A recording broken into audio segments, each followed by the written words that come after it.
that over there. Why don't you give us my stand there? You got the level on that, Joe? Hey, how's this video coming through? Are the lights hot enough? Don't forget to dial in close. All right, be sure and stay clear of number 2 camera, and all set. Stand by.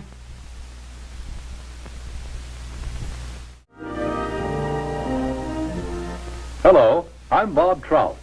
I've got a story here that I think is big, really big, because it's bound to have a terrific impact on business.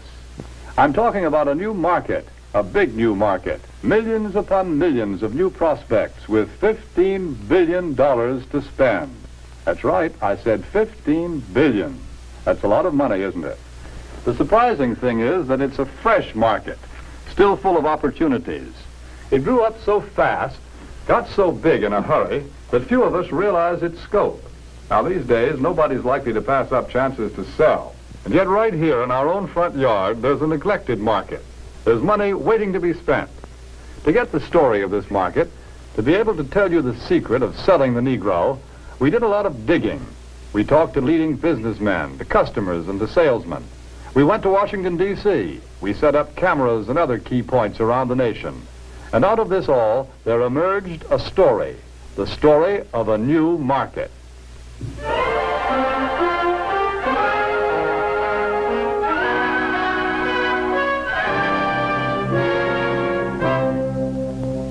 Yes, this is the market we're talking about, the new Negro family. Their name is Wells or Wilson, Smith or Brown or Alexander or Breen. They live in Chicago, in Atlanta or New York, in Detroit, St. Louis, Los Angeles, any one of 1,000 cities and towns. All over the country, families such as this are enjoying new prosperity. They have new interests, new standards of living, a buying power they've never enjoyed before. They're good prospects for practically all types of goods and services. All too often, though, they're overlooked prospects. Why? Because of some good, valid reason? No. They're overlooked because of mistaken ideas, because of out-of-date ideas about how the Negro lives and how he buys. The truth of the matter is that the Negro lives pretty much the same as other folks. He buys pretty much the same way, too. But just the same, a lot of old doubts and opinions keep cropping up over and over again. I don't like to do business with Negroes. They're drifters. You can't keep track of them. Yes, although a lot of people think that way, the truth is that 1 out of every 3 Negro families living in cities today owns its own home. That figure comes directly from the United States Bureau of Census. Maybe so, but Negroes are poor credit risks. Not more of a credit risk than any other group. Actually, the Negro homebuyer meets his payments faithfully, often more faithfully than other race groups in the same economic level. That's the information we got from people who ought to know, the National Association of Real Estate Boards. Well, maybe, but I've always heard that Negroes buy shoddy, poor-quality merchandise. No, it's just the other way around. According to leading researchers, in proportion to population and income, Negroes buy more quality products than any other comparable United States group. You see, there are a lot of confused notions about the Negro customer. But when you dig right down and find out about them, they just don't hold water. Negroes own homes. They meet their payments faithfully. They buy good brands of merchandise. So why let a lot of old-fashioned ideas hurt profits? Take a look at the real facts. Here in Washington, D.C., the nation's capital, some amazing facts and figures about this new market have been uncovered. For a first-hand report, we would like to take you directly to the United States Department of Commerce to hear this story from the Secretary of Commerce himself. Here is the Honorable Sinclair Weeks, the Secretary of Commerce of the United States. In the Department of Commerce, we are constantly alert to trends that mean a healthier national economy, better business for the nation as a whole. Recently, we have been interested in a rising young market, one that represents a huge potential for goods and services. I'm referring to the new Negro market. The tremendous buying power of this group is backed, of course, by an increased earning power. The average Negro family's income is at a record high. In fact, since 1939, it has increased more than the average income of all other Americans. Just take a look at a few figures. An official Department of Commerce report shows that at least 1/3 of the Negroes living in cities earn from $2,000 to $5,000 a year. Today, the average Negro wage earner brings home a paycheck 4 times larger than the one he collected in 1939. As a whole, the Negro market has a total income of about $15 billion every year. And after taxes, Negro families still have many billions of dollars to spend. Here is a buying power that cannot help but have a tremendous effect on our national economy and on business prosperity in general. When these dollars are spent for a wide range of goods, services, and employment, business everywhere is bound to feel the impact. This new buying power has resulted in a class Negro market, a profitable, above-average income group of consumers. For example, the nation's largest newspaper and magazine research organization, Daniel Starch and staff, reports these significant figures. More than 51% of the readers of Ebony magazine have a record player in their homes. Almost 64% own a television set. And almost 78% enjoy the convenience of an electric refrigerator. It is also a fact, and this is from the magazine The Food Field Reporter, that Negroes spend almost $3 billion a year for food alone. Per capita, they buy more cosmetics, drugs, and toiletries than anyone else in the country. And their children are better educated, too, because since 1930, enrollment in Negro colleges is up 2,500%. But really, to recognize the importance of this class Negro market, we must realize that something has been happening economically in our country. People are on the move. The population is shifting. The makeup of metropolitan populations today is different than it was just a few short years ago. To give you a better idea of what we mean, we set up several cameras, candid cameras, in a number of shopping locations. Take a look at these shoppers.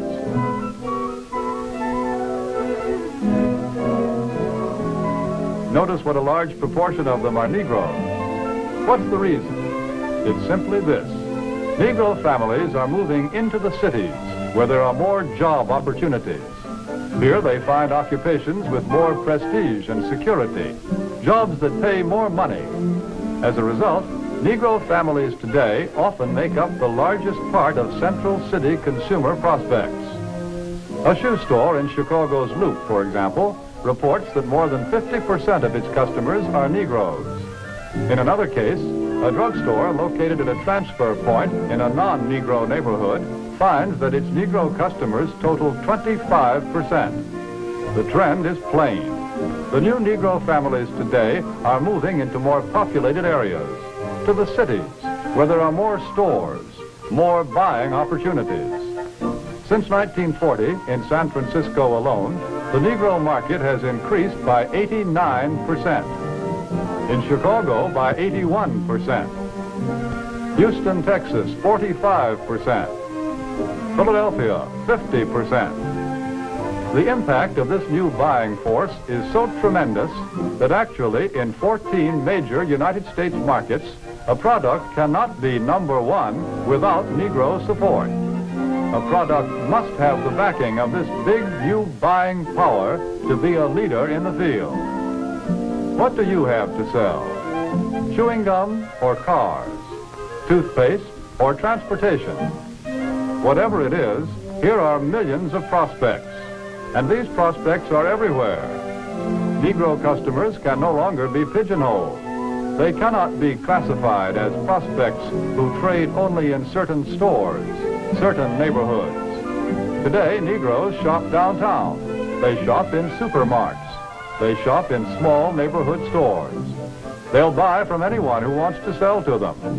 But we all know that before you can sell to customers, you've got to get to know them.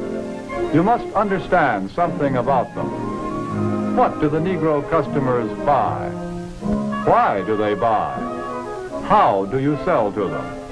Let's find out. Let's hear the opinion of men who have spent a lifetime studying the buying habits of customers the world over. Here is what sales psychologists have to say about selling to the Negro. The secret of selling to the Negro is expressed in one word. That word is recognition.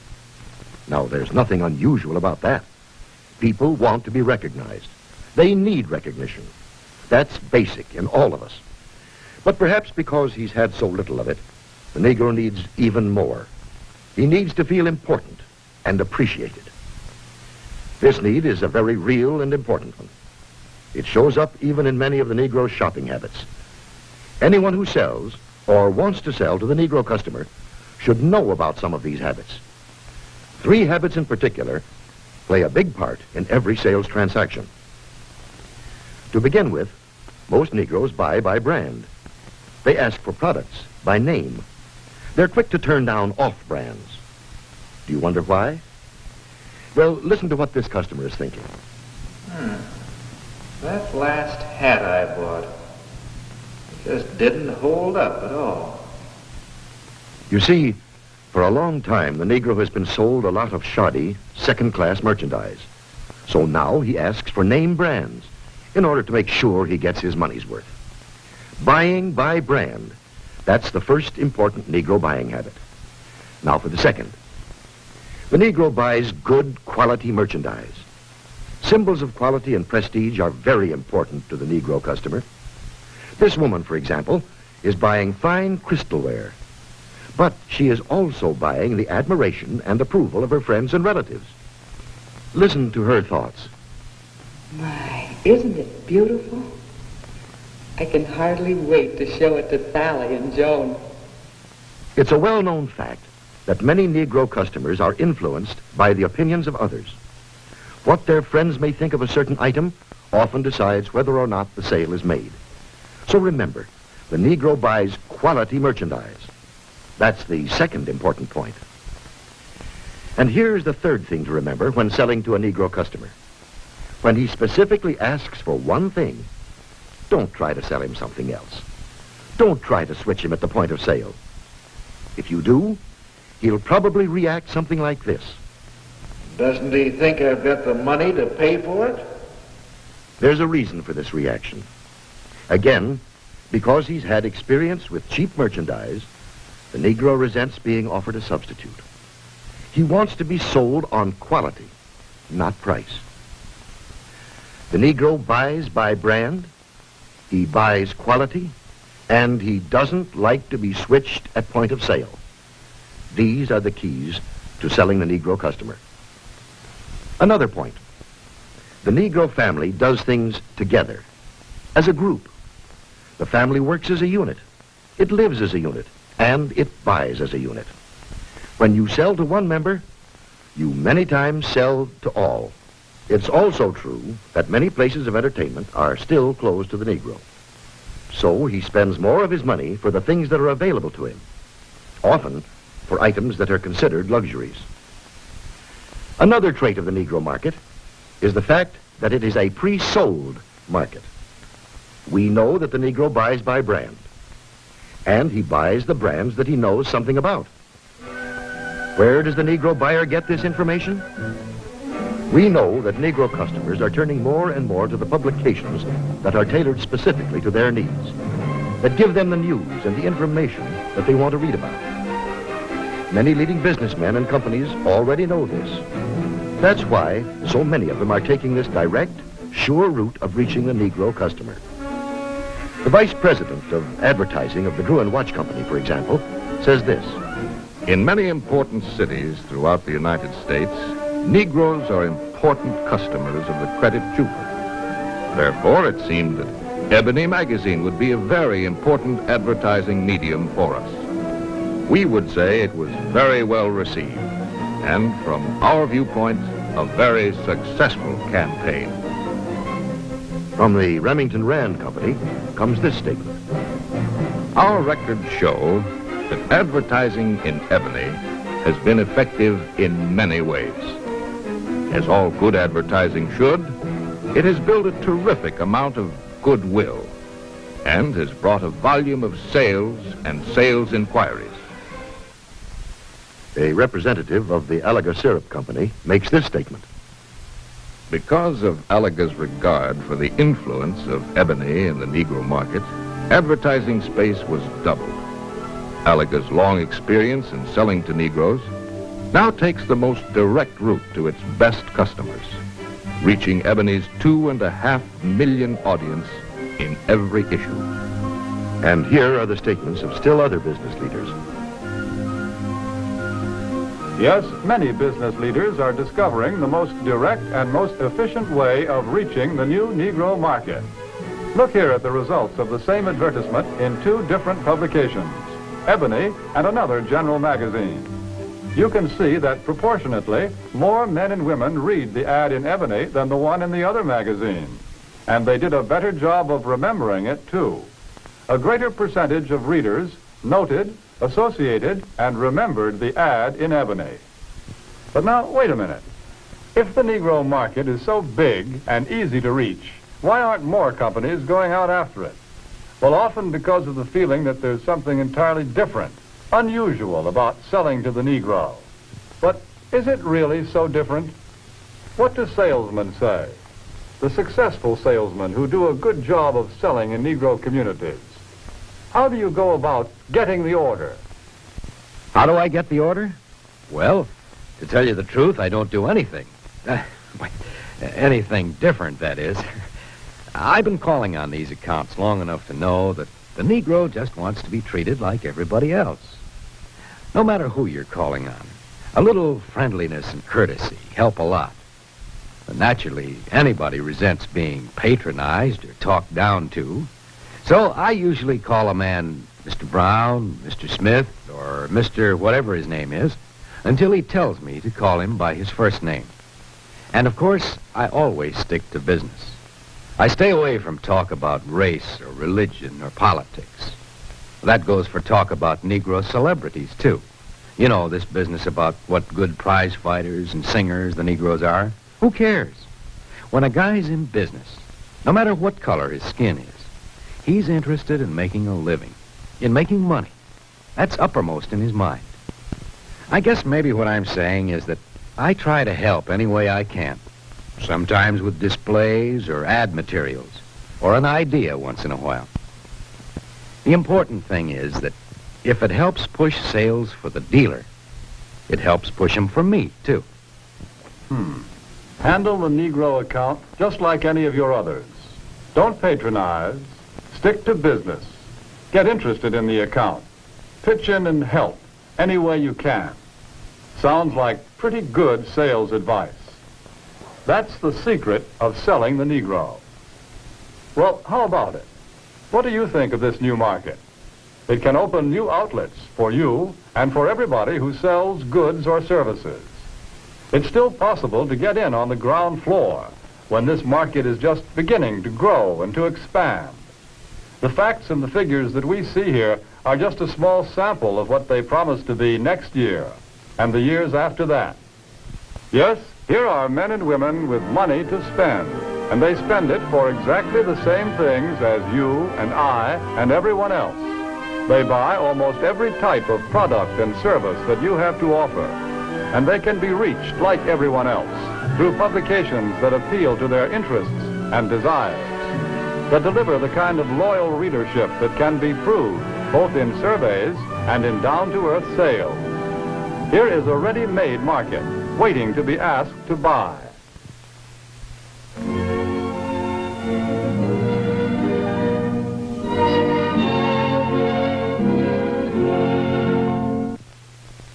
Here are millions of customers for what you have to sell. Customers with $15 billion to spend.